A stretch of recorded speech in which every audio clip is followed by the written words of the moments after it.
안녕하십니까. 또다시 일론 머스크 만나러 왔습니다. 일론 머스크 박사 홍세무사입니다. 오늘도 한번 더 발전된 모습으로 진행 한번 해볼 수 있게 최선을 다해 보겠습니다.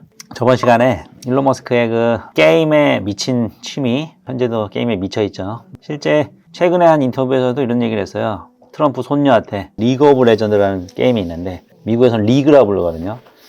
만약 내가 리그를 했으면은 아마 화성 가는 게 많이 늦춰졌을 것 같다. 이런 얘기를 할 정도로 게임에 진심인 사람입니다. 거기까지 얘기했었는데, 오늘 주제는 지금 테슬라가 주가가 너무 많이 빠져가지고, 한국 분들이 테슬라 투자한 분들이 엄청 많잖아요. 그거에 대해서 걱정하시는 분들이 엄청 많고, 뉴스에서도 계속 그거에 대해서 오보 아닌 오보를 하고 있길래 떨어진 거에 대한 이유와 그거의 향후 주가가 어떻게 될지를 한번 합리적으로 본질을 봐서 예측을 한번 해주는 긴급 방송을 한번 해보겠습니다. 저도 한번 긴급 방송 해봐야죠. 사이버 레카는 아니지만 어쨌든 이제 본질적으로 이제 돌아와서 여기 보시면은 테슬라가 지금 주가가 하락한 이유는 뭐냐면은 본질적으로 일론 머스크가 정치 활동을 시작해서 그래요. 근데 이 정치 활동이라는 게 지금도 얘기하시면은 트럼프와 일론 머스크가 거의 이제 같은 선거 캠프에 있었고, 그리고서 나서 도지라는 부서를 만들 때 이미 다 예측되었던 정치 활동을 얘기를 했어요. 근데 안타깝게도 온갖 관세 정책이나 여러 가지 미국 트럼프의 정책들로 세계적인 반발이 일어나면서 심지어 방화 사건까지 이제 테슬라 지점 매장마다 일어나고 있는 상황에 그런 거를 여체로 봤을 때 테슬라의 악재로서 보고서 주가가 떨어진다는 거는 사실이죠. 그래서 이제 테슬라의 주가 하락의 현재 본질은 사실은 회사가 달라진 게 아니고 정치 활동의 리스크라는 거로 해석하는 게 본질인 게 맞죠. 그러면 이 디파트먼트 오브 가버먼트 이피션시, 이 도지라는 임시 부서를 뭐 하는 곳인지를 사람들이 정확히 아시는 분들이 별로 없더라고요. 심지어는 제가 언론 기사나 이런 걸 찾아봤는데도 도지의 어떤 본질에 존재하는지를 잘 몰라. 제가 이거에 대해서 먼저 해석을 먼저 해드리는 게 맞는 것 같아요. 그러면은 이제 도지라는 부서는 무슨 기구냐면은 자문기구예요. 자문기구. 이게 뭐냐면은 착각을 하시는 게 뭐냐면은 새로운 정부 부서라고 착각을 하시는데 이곳은 임시자문기구예요. 임시자문기구. 이게 뭐냐면은 그 부서의 해상 기한이 정해져 있어요. 자, 여기서 그러면 이제 중요한 얘기가 뭐냐면은 주가 하락의 본질은 일론 머스크의 정치 활동이라고 했어요. 근데 일론 머스크는 정치가가 아니에요. 이분은 완벽히 기업가예요. 기업가. 심지어는 최종 인생의 목적이 화성에 가는 게 목적인 기업가란 말이에요. 그러면은 이 도지 활동을 정치 활동으로 해석을 했을 때 일론 머스크가 과연 이거를 계속할 것이냐? 절대 아닙니다. 이거는 처음부터 공약에 내놓은 게 뭐냐면은 도지는 임시자문기구로서 2026년 1분기에 해산이 예정돼 있어요. 해산한다는 게 뭐냐면은 2026년도에 보고서를 작성하고 이 기구는 없어지게 되어 있습니다. 반대로 얘기하면은 일론 머스크는 2026년 1분기까지 정치 활동하고 끝나요. 그럼 무슨 얘기죠, 이게? 테슬라의 악재는 2026년 1분기까지가 끝인 거야. 왜? 그때까지 이후는 정치 활동 안 한다니까요? 그리고 심지어는 미국에서는 미국 헌법에 미국 출생이 아닌 사람은 대통령을 할 수가 없어요. 그럼 일론 머스크는 어디 출신이야? 남아프리카 공화국 출신이란 말이에요. 그래서 일론 머스크는 대통령이 될 수도 없는 사람이고 될 생각도 없는 사람이에요. 일반적인 사람 상식으로 생각했을 때, 다 그런 건 아니지만 상식으로 생각했을 때, 아니 자기가 대통령 꿈도 없고 정치가 꿈도 없는데 왜 저런 걸 하냐? 원래 이래요, 이 사람은. 이 사람은 원래 이렇게 살아왔어요. 그거에 대해서 유명한 일화들이 대학교에서도 있었는데, 자기가 학생회장이 되면은 뭘 공약을 했냐면 자기는 학생회장 했던 거를 자기 이력서에 절대 반영하지 않겠다라는 걸 공약을 냈던 사람이야. 그러니까 사리사욕이 그렇게 크지는 않아요. 다른 세계에 사는 사람이라고 생각하시면 돼요. 그래서 일반적인 방법으로 생각을 하시지 않으면 된다, 이렇게 생각하시면 되고, 그래서 실제로 머스크 최근 인터뷰 중에 이런 얘기가 있었죠. 이거는 3월 10일 실제 미국에서 있었던 인터뷰인데 보십시오. 일론 머스크의 실제 말입니다. 테슬라 주가가 하루에 15% 이상 하락한 적은 역사적으로 8번 있었어요. 근데 15% 이상 상승한 적은 15번이 있었다라고 얘기를 해요. 이게 뭐냐면은, 여기 보세요. 지금 11일 날 15% 하락했다는 게 그에게는 아무 의미가 없다는 얘기예요.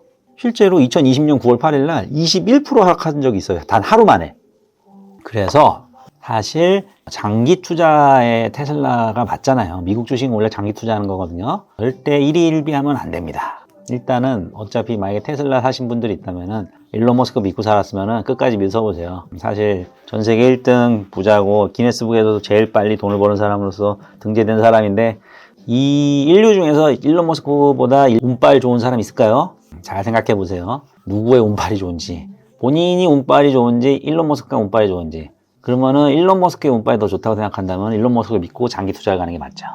저는 그렇게 생각합니다. 그럼 현재 이 일론 머스크의 테슬라가 유일한 상장 기업이니까 이 테슬라 가지고 얘기를 한다면은 그 테슬라가 현재 그러면은 추가로 사도 돼 또는 뭐 손절을 해야 돼 이런 얘기를 한다면은 제가 그거에 대해서 말씀을 드리면은 사실 더 떨어질 수도 있어요 지금 냉정하게 했을 때. 왜냐면은 2023년 1월에 $100까지 갔었거든요.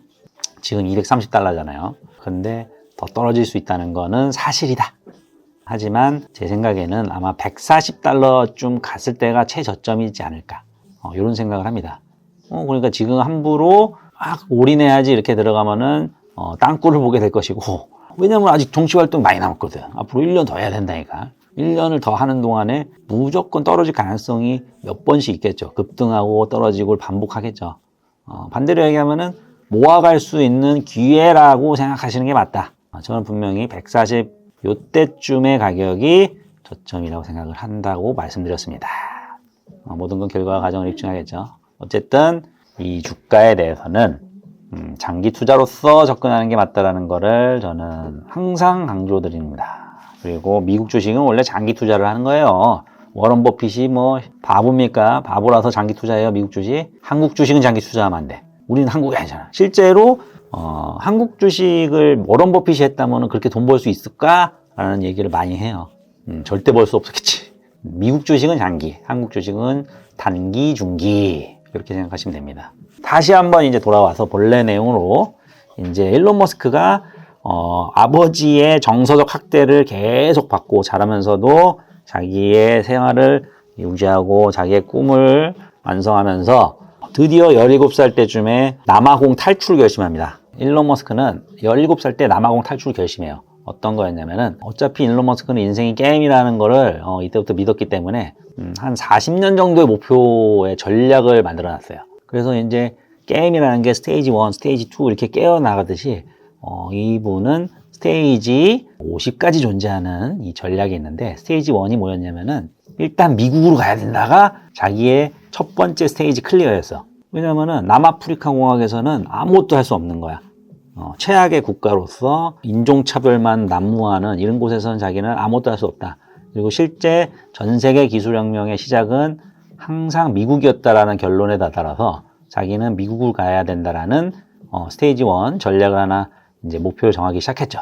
그 마지막으로는 결론은 이렇게 화성 이주 계획을 세웠을 거고, 미국 이주 계획이 스테이지 1이었던 거예요. 그래서 이제 보시면은 이 2001년도의 영상인데 요걸 한번 보셔야 돼. 이게 뭐냐면은 짧게만 보여드릴 건데, It happened coincidentally that in the first part of last year, 엄청 푸릇푸릇한 일론 머스크가 나와요. research on 우리나라 IMF 겪을 때였으니까. a bit about that. 이게 무슨 얘기냐면은 이 제목 보세요. 마스 오아시스라는 얘기를 해.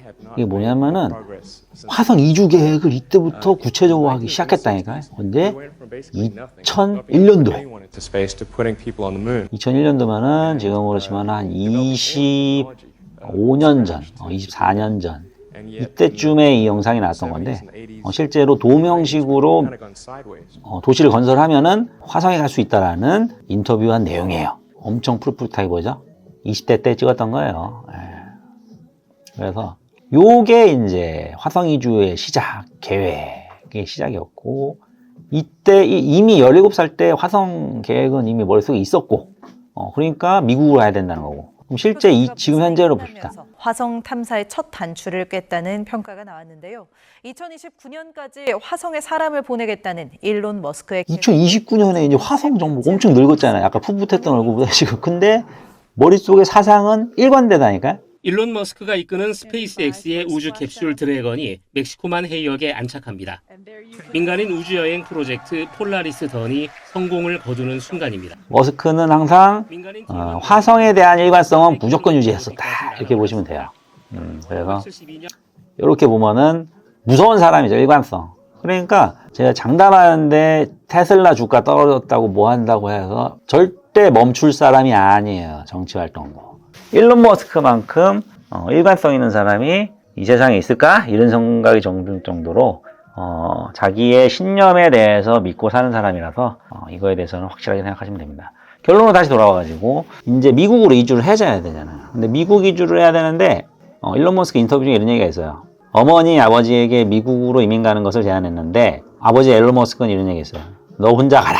근데 어머니 메이 머스크는 이혼 후 먹고 살기 바빠서 라는 얘기로 둘 분 다 대답은 다르지만 결론은 거절을 했죠. 그러니까 일론 머스크는 어떤 얘기냐면 그 당시에 실제로 이런 결심을 했대요. 그럼 뭐 혼자 가지 뭐 이런 생각을 했다더라고요. 그래서 이제 미국을 혼자 가는데 이제 사람이라는 게 뜬구름 잡는 게 아니잖아요. 구체적인 전략이 있어야 되잖아. 그래서 두 가지 전략을 이제 구체화적으로 했다는 겁니다. 1번의 전략은 외할아버지가 미네소타 출신이니까 미국 시민권을 얻으려고 이제 외할아버지를 핑계로 대서 미국 대사관에 시민권 요청을 했어요. 근데 당연히 이제 미국 대사관에서 그걸 거부를 했죠. 왜냐면은 어머니인 메이 머스크도 미국 시민권을 신청한 이력이 없는데 외손자인 너를 내가 우리 미국에서 왜 받아주냐 그러면서 거부를 당했죠. 그래서 근데 뭐 이것도 실패할 걸 이미 가정을 했기 때문에 전략 2도 존재했었죠. 그래서 어떤 전략을 했냐면은 어쩔 수 없네. 그러면 역시나 캐나다부터 가야겠다. 캐나다는 그때 잘 받아줬거든. 그리고 메이 머스크가 캐나다 출신이기 때문에 캐나다로 갈 수가 있었어요. 그래서 캐나다 우선 이주 후 그 다음에 미국 가자 이런 전략을 세운 게 된 거죠. 그래서 실제로 메이 머스크가 캐나다 출신이니까 캐나다에서 실제로 이제 여권이 발행되는 이제 비자가 나왔던 거죠. 그 당시로. 그 비자가 나와서 이제 캐나다로 갈 수 있는 상황을 혼자 만들었어요. 그래가지고 실제 1989년 6월 11일 날 캐나다 항공기를 탑승을 합니다. 근데 이제 일론 머스크가 17살밖에 안 됐잖아요. 그래서 일론 머스크로도 그래도 야 그래 캐나다 가서 잘 지내라 그러면서 $2,000를 여행장 수표로 이제 떠나는 기념으로 이제 묵묵해서 떠났잖아요. $2,000를 줬고 심지어 어머니 메이 머스크는 옛날 미인대에서 받았던 $2,000 현금을 캐나다 가서 잘 쓰라고 줍니다. 결론은 $4,000 달랑 들고서 간 거예요. 대단한 사람이죠. 근데 저는 여기서도 일론 머스크 인성이 나오는 게 이왕이면 현금으로 주지 여행자 수표로 줘. 엿먹으라는 거죠.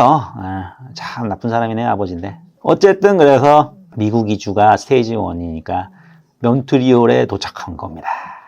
그래서 이제 몬트리올에 캐나다에 도착해서 인터뷰를 했던 일론 머스크의 소감을 한번 들어봤을 때 그때 뭐라고 했냐면은 이 얘기를 마지막으로 이제 이번 편을 마무리할게요. 일론 머스크가 얘기했어요. 되게 이게 슬프면서도 되게 그 사람의 인생을 봐주는 얘기인데 나는 사람들이 서로 강탈하고 죽이는 남아공 환경에 익숙한 상태였어요. 그래서 동네를 돌아다니며 집 창문에 창살이 없는 것을 보고 캐나다에서 경탄을 금치 못했다. 이런 얘기를 했어요. 모든 사람이 살인자는 아니라는 것을 깨달을 때까지 배낭을 등에 깔고서 캐나다에서 잠을 잤다고 합니다. 어디서? 유수 호스텔에서. 배낭 하나 메고 아까 얘기했던 $4,000 가지고 캐나다로 혼자 간 사람이에요. 그리고 전 세계 1등까지 된 이런 사람이 보통 사람이랑 똑같이 생각할까요? 이런 사람들은 생각 자체가 완전히 다르기 때문에 일관성이 있어서 남들이 어떤 욕을 하든 무슨 얘기를 하든 신경도 쓰지 않아요. 왜냐면은 그걸 신경 쓰는 사람이 저기까지 갈 수가 없어. 이론적으로. 그래서 저 개인적으로 일론 머스크가 미국을 어디까지 개혁할 수 있는지 지켜보고 싶습니다. 사실. 아주 흥미로운 사건이긴 해요. 테슬라 주가에 상관없이. 그래서 오늘은 주가 얘기를 해봤고 오늘은 제목이 이렇게 나오면 되겠네요. 긴급진단 테슬라 주가 향방 말씀드리겠습니다. 요게 주제이긴 하네요. 근데 이제 일론 머스크가 이제 캐나다로 이제 이주한 것까지 얘기했으니까 이제 그때부터 이제 제대로 된 사업 얘기가 이제 다음 편부터 나오니까 다음 편은 더 흥미로운 얘기로 다시 한번 찾아뵙겠습니다. 네, 들어주셔서 감사합니다. 홍세무사였습니다. 오늘도 화이팅 하십시오. 감사합니다.